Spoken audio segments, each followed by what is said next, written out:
Hey, I'm Sen Masterson, one of the co-founders and mentors on Mentoring Men. And recently one of our members who reached out to ask a question regarding sexless marriage. And his question was, how do I go about leading in the sex, romance, and intimacy department and yet not create pressure? Because I don't want to create pressure, because pressure is often based on dependency and neediness. And yet if I go and I try to initiate according to what I want, my wife says, stop pressuring me. And I feel like, well, how am I supposed to resolve this issue of pressure, right? Because I'm trying to be who I am, and yet when I am who I am, she says I'm pressuring her and says, no, get away from me. And this is really a little bit of a nuanced topic to sort out. Now, the red pill people who get on and watch this video say, oh, just let her go, man, get another woman. And you're certainly welcome to do that, right? Some people will do that. That's definitely the nuclear option. But a wise and skillful man can turn this around without doing that. And if that's you and you want to listen further about what to do, let me explain to you how to understand this a little differently. There are two kinds of pressure that a woman will feel regarding sex. One of them you are responsible for, and one of them you are not. The first kind, the kind you're responsible for, is the pressure a woman feels when you are a needy man, when you're a dependent man. And the reason she's feeling pressure there is because when you lead in the sex and romance department, you're not leading the both of you to an exchange of intimacy and connection. You're trying to lead yourself and her to a moment where you get something that you need. And it's not sex, it's something that you get from sex. And for most men, it's a sense of validation, a sense of affirmation, a sense of well-being, a sense of being okay. And this is an improper, unhealthy use of sex. It's what immature and insecure men do. Immature, insecure men use sex as a strategy to fulfill deeper needs about themselves, things that have nothing to do with sex, things that have to do about existential concerns like, am I a good man? Am I okay? Am I secure? Am I safe? And that kind of insecure, needy motivation to seek out sex as a strategy for that is a kind of motivation that will absolutely produce pressure in a female partner. She will rightfully interpret that moment as icky, as gross, and not something that she wants. She'll feel the expectation, she'll feel the need, and she will repel it. To her, it feels actually just like the kind of neediness that an infant or toddler might express by pulling on her shirt sleeve and coming into the room and saying, "Mommy, mommy, mommy." And when a woman feels that from a man, it's the huge buzzkill, huge turnoff, and it's pressure. And that kind of pressure, you absolutely, in a marriage, need to address. It is a problem, it is your responsibility, and you need to kill that kind of pressure by addressing the root insecurity that you have about yourself that is manifesting itself in these bids for sex to fulfill or to pacify your insecurity. Now, if you've done that, there's another kind of pressure that's created in any monogamous relationship simply by the fact that you have committed yourselves to a monogamous relationship with someone else. A great metaphor for this is suppose your wife says, "Hey, I'm going to get up. I have a hair appointment at 7:30 in the morning, an hour away, and I need to be there on time," right? And so Saturday morning rolls around and she gets up at, if she's like my wife, probably like 5:30 to make sure she gets ready, and she does everything necessary to get herself to the hair appointment on time. Now that process is going to be very pressuring for my wife, right? She's going to feel the pressure of having to get up early, the pressure of having to get herself ready according to a clock, the pressure of having to drive the hour to the hair salon, and she's going to feel all of that kind of when she gets there. But in the meantime, I know my wife well enough to know she's going to be a little frantic about it, and she's going to feel all that pressure along the way. Now, the hair salon and the hairstylist are not creating that pressure. My wife is actually creating the pressure by signing herself up for an event that now has, some structure to it, a place, a time, and something that she has actually signed up for and sought out herself. It's fair to say that in a monogamous relationship, some of the similar things are there too. When you commit yourself to being one another's sole outlet for sexual intimacy, romantic connection, and things like that, it's implicit in there that you're the other person's only source for this, right? And so that has or carries with it a certain amount of pressure that is just baked into the system. It's not caused by the partner, it's caused by the commitment.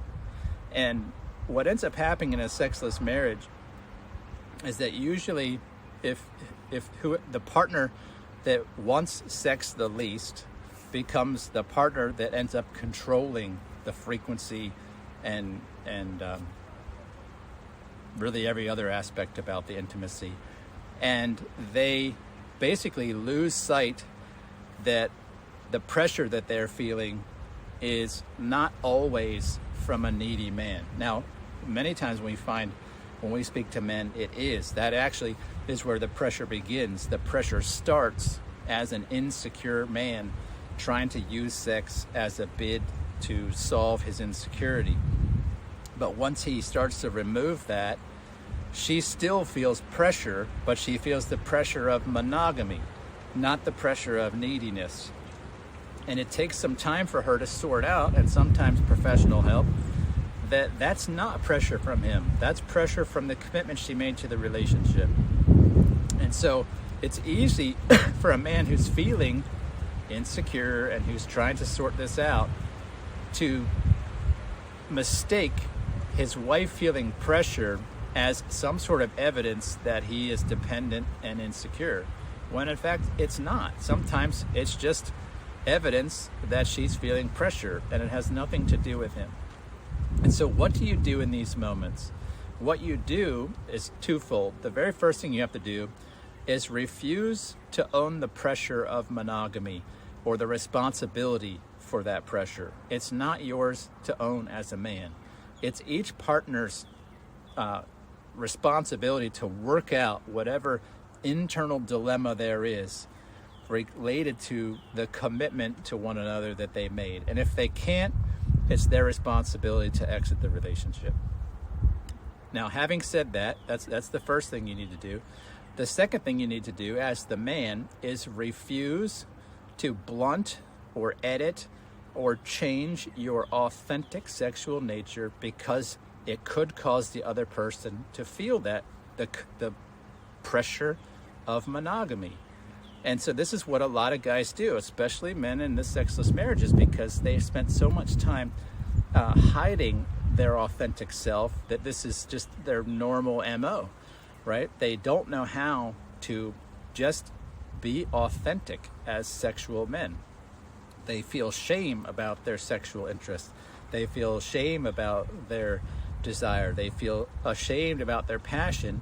And it's usually because, or often because, the other partner who doesn't want it as much is gaslighting and shaming them to a degree because they don't want to deal with the pressure of monogamy.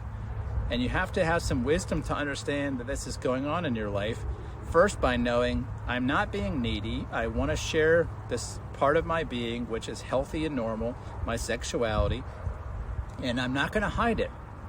And so the very first part of this for a man is to get comfortable with being a sexual man. Stop hiding it. Stop being flaccid and be firm. Be firm in your desire to be sexual. Stop apologizing for it. Own it, right? Initiate it. Let your wife know what you want. Now, that's going to be tested a little bit. If you don't want it badly enough, what's going to end up happening is you're going to get shamed into the corner. If a partner feels pressure, the pressure of monogamy, you're going to retreat with your tail between your legs, and you're not going to be intimate. And the issue there then is kind of twofold. One, your partner is refusing to just deal with the monogamy pressure, and so they're putting that pressure on you by kind of misdirecting it. And if you don't know how to hang on to yourself in that moment, meaning you mistake their shaming and their pushing it onto you as an occasion for you to retreat, well, then you'll go hide. You'll go try to like blunt your sexual interest. You'll go try to blunt your desire, your masculinity, and you'll go off and feel cuckolded. And that's not helpful. That actually just keeps giving birth to the same thing. And so this is one of the key challenges then for men in sexless relationships is you don't want sex and a sexual relationship badly enough to stand up for yourself when it comes to that desire. In fact, you want something else more than that. You want safety and security. You want the love of this woman, for example. You want to stay married. You want to not have to overcome fear, the fear of conflict, which conflict avoidant men are oftentimes sexless men for this reason. And for this reason, you're putting all these things ahead of your sexual desire. You put your sexual desire at the bottom of the pile, and because of that, because it's not really that important to you, you just sit there and you stew in resentment, you stew in anger at the person who's not giving it to you, when in reality, you're not fighting for yourself because you don't value that part of yourself enough to take hard action that could be consequential. And for this reason, we see a lot of guys get stuck in sexless marriages for decades. And the reason they're there for decades is because they don't value their sexuality enough. And I know that's a hard thing to hear, but it's true. They allow themselves to get really shamed and kind of their sexuality blunted and filed off, and they hide and they suppress, and they just turn it secret.